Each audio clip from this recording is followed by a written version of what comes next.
Okay, it's nice to see you all here. So, good evening. Before we start, 我来先问几个问题.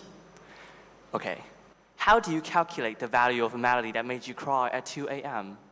你如何用金钱去衡量那段在深夜让你辗转反侧音乐的具体价值? How could you chart the course of the rhythm that struck you like lightning? 你如何科学具体的描绘那如闪电般击中你节奏的图案？是不是很难轻易的去做到？ You can't easily do that, right? And yet, 这就是我们的问题所在。That's exactly the problem. We live in a world that emphasizes predictability and certainty. Philosopher Byung-Chul Han once wrote that we live in a performance society where even rest is judged by its ability to increase productivity. For many of us, life may feel like a series of meticulously planned milestones. Go to school, get a degree, get a job, climb the ladder, and retire early. Wow, and that's a successful life. Each step is carefully mapped out. You follow that, and you're successful. Okay, in contrast, music, abstract, unpredictable, and emotional. It stands in stark contrast to the certainty of life. It doesn't offer you guarantees for the future. It doesn't fit neatly into the framework of productivity. It doesn't promise return on interest. It doesn't scale well. It doesn't feed the market too. However, music and other so-called unproductive hobbies shouldn't be considered as a distraction from life. They are actually essential to life. They are the magical elements that makes us human. They are gloriously useless. But that's exactly why they matter, because they remind us that not everything valuable has to be useful. Today, I want to explore this contrast between the abstract nature of music and our desire for certainty in reality. I want to argue why we should still consider music as a pursuit and why we need to embrace these hobbies that may not seem productive to help us break through the mist of life's uncertainty. Okay, let's start with this basic framework. We live in a world built on predictability and planning, where structure and logic are strongly celebrated. Success is tied closely to certainty. Doctors, they follow clear paths. Engineers execute precise projects, and businesses measure achievements through profits and growth. This framework feels very comforting, offering the promise that a predictable path guarantees success and security. But here is the paradox. While we search for certainty, life itself is uncertain. Today, AI is reshaping industries, climate change is destabilizing economies, and political and social unrest is widespread. Even careers once seen as stable, like law, medicine, academia, are now oversaturated, automated, or rapidly evolving. The illusion that we can't control the future is crumbling. The truth is, no path is truly secure. And yet, we cling to these structures, believing that they protect us from the chaos of life. This tension reveals an uncomfortable truth. Our desire for certainty clashes with the fleeting and unpredictable nature of existence. Life itself is fragile and transient. While survival is necessary, life is about more than that. It is about meaning, connection, and beauty. These intangible values defy logic and control, and this is where music finds its purpose. In a world that demands certainty, music is its antithesis. It is spontaneous, irrational, and emotional, well, just like us. It is the purest expression of what it means to be alive. Playing music, drawing paintings, these hobbies invite you to lose control a little in your life. They have never promised stability. You don't play the violin for promotion. You don't freestyle rap to build a retirement plan. You do it because something inside you wants to come alive, even if the outcome is unclear. Ironically, it is uncertainty itself that makes music so powerful. The inspirations, the melodies that come out of nowhere, they aren't only accepted, they are actually necessary. Music is one of the most powerful triggers of flow. This is a state of so complete immersion in an activity that you can't feel anything else. When you're playing an instrument, singing or composing, you lose track of your time. Your worries fade away. You are fully present in your life. In a world that demands constant productivity, music offers something deeper. It is a chance to disconnect from the noise and reconnect with your inner self.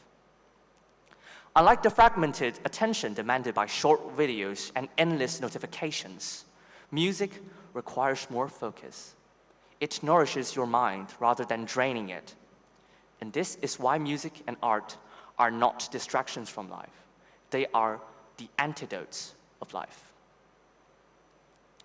Many of us may be familiar with this, which is the Maslow's hierarchy of needs, a hierarchy of human needs that must be satisfied for individuals to reach their full potential.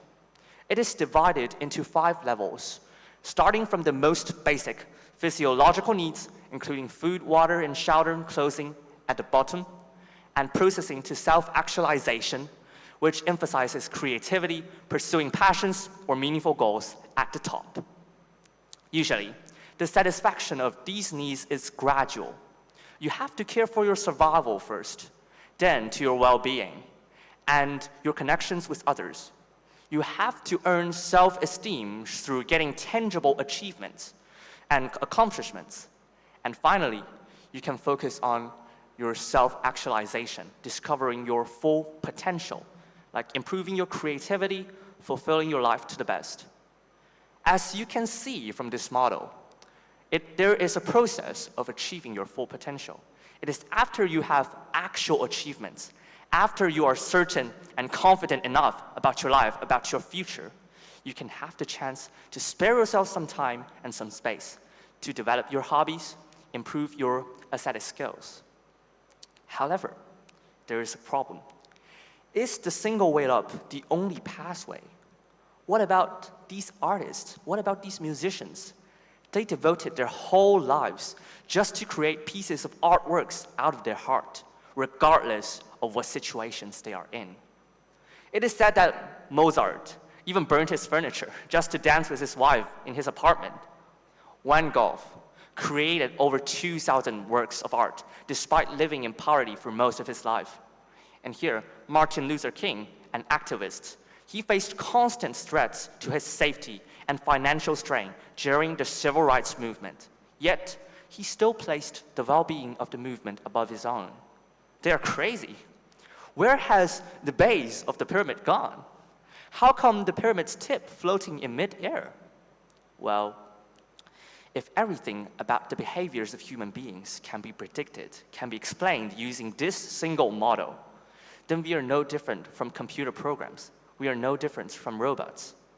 And here's something you might not know about Maslow's hierarchy of needs.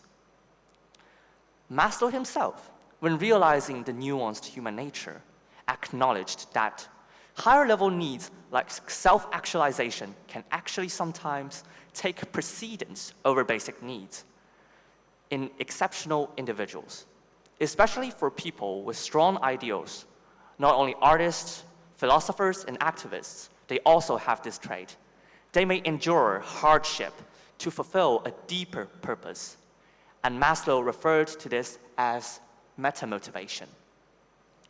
For many artists, their art is not just what they do, it is who they are. They focus on broadening the depth of life in the present, striving to connect with others through shared values and emotions.